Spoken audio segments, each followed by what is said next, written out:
নহয়, এইবোৰ কথা আমি বিভিন্ন সময়ত কৈ আহিছোঁ, কিন্তু এইখন চৰকাৰে এইবোৰ কথা শুনাত নাই, যুক্তিৰ ইয়াত কথা নাই। আৰু মই আকৌ কৈছোঁ যে অসমৰ অৰ্থনৈতিক অৱস্থা অতি বেয়া, লাও লোৱা অৱস্থা।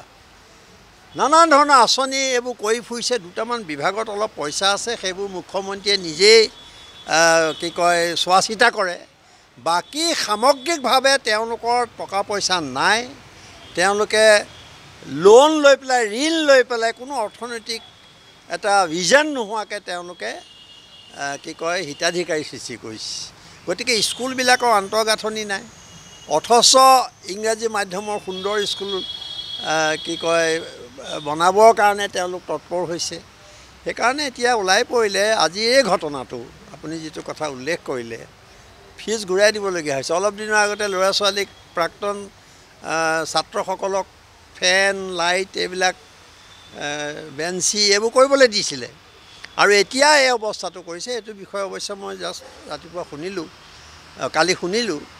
গতিকে এইবোৰে প্ৰমাণ কৰিছে যে এইখন চৰকাৰ সৰ্বদিশত ব্যৰ্থ হৈছে আৰু এতিয়া চেপি ধৰিছে। এতিয়া শিক্ষকসকলেও বোধ কৰোঁ কিবা এটা টকা ঘূৰাই দিব লাগিব বুলি মই শুনিছোঁ। সেইটো বিষয়ে মই বৰ ভালকৈ মই আজি বিচাৰিছোঁ কাগজ পত্ৰ, কিবা এটা অৰ্ডাৰ গৈছে য'ত হাহাকাৰ লাগিছে গোটেই অধ্যক্ষসকলৰ।